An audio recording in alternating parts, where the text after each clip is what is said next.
I'm a business loan broker right now, and I have access to private lenders. So I'm helping small businesses get access to capital. How does that really work?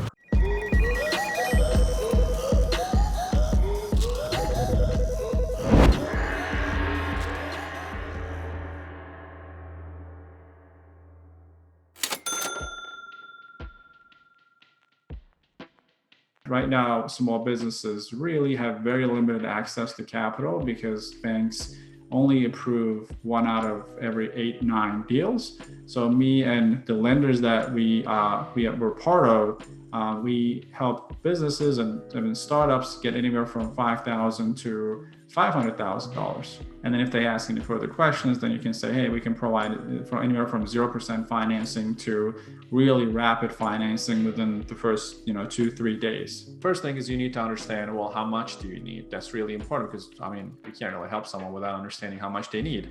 And the response is X dollars, doesn't matter what it is, right? All right, perfect. How soon do you need it? That's another important question.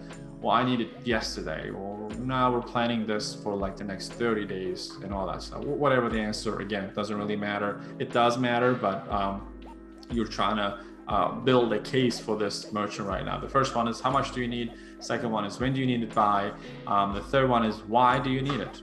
What are you going to do with the money? Well, this is a very important question because if they say I'm going to buy some kind of machine to run my company, then now we're shaping things in our mind. Okay, so this could be a candidate for equipment financing, or it could be a candidate for all other types of financing.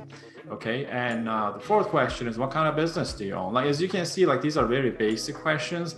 We're not hard selling anyone, or we're not manipulating. The fourth question is what kind of business do you have and how do you make money? We own a landscaping business, so we have a list of clients that we acquired over time, and we go mow their lawn, and they pay us on a monthly basis through checks and credit cards, and perfect. Great.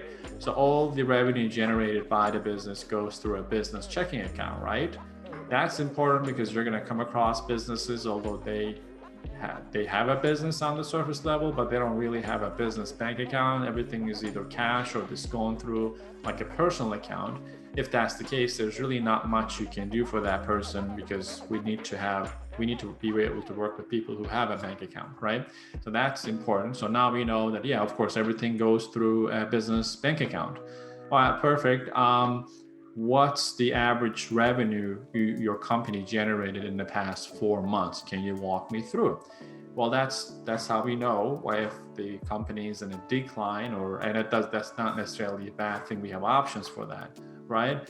So you kind of go through this process. If it's a brand new person, they don't own a business, they just need funding, like with the 0% interest, and they want to get the funding they need, then great. I don't own a business right now. Okay, what do you think your credit score range is? Well, I don't know, probably like 700, 720. Great. Here's what we can do. We can probably get you funded. The process is then you follow the process and the partner number 1 here on your screen, and you just pretty much ask them to send you a PDF of their credit report. And so you tell them, go create a free account, download the free PDF and send it over to me. So with that one, you don't need any bank statements. You don't really need any kind of other documentation from them. It just starts with that. That's why a lot of our members are utilizing these products because it's relatively easy, right? So even if they do own a business, if their credit might be shot, but they might know someone who has better credit, and they can still get qualified for this product. So what you want to be cognizant of and remind your client is that, well, you're getting this funding with the idea of making more out of that, right? So if you're spending $1 and run it through your business, you want that dollar to make you $5. That's how business works. That's how business debt works, right? So you get funding, you put it through your business, and your business brings you more clients and it pays the bills. You make more money at the end. So when you're talking to a client about getting them the funding, you don't want it to focus on just how much they're going to pay in interest, because that becomes, sometimes they get fixated on that. Oh yeah, you're going to charge me 9% interest rate. Well, I can go to my bank and get 2.5%.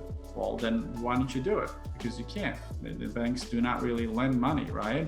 You're not a corporation with 50 employees. So they get focused on the rate question, and then you find yourself in a position to justify the rate. We don't want to do that because they already know that we're an alternative lending industry. You want the conversation to be focused on what they were going to do with the money to start with, right? Because I mean, without money, it's really tough to grow your business, especially if you know you need the funds. So bring the conversation back to that and say, Mr. Merchant, you told me that with the $20,000 we can get you, you would be able to buy another truck. And and if you buy that truck, how much more money would that make for your company? Oh, I mean, in annualized numbers, probably $100,000. So you're telling me that if we get you to $20,000, that's going to give you $100,000 in ROI terms. That's, you take 100,000 divided by 20. That's like 5 times the money that you invested, you're getting back, right? So that's how you do the ROI. Government might give them more money, but nothing to hinder our business, because you're not talking about a tiny industry at this point. Like, government really is not capable of pushing banks to change their lending criteria. Banks are supposed to be independent, so they decide on who they qualify, who they do not qualify. But that creates a lot of problem for the small business community, which represents the 70-75% of the entire economy.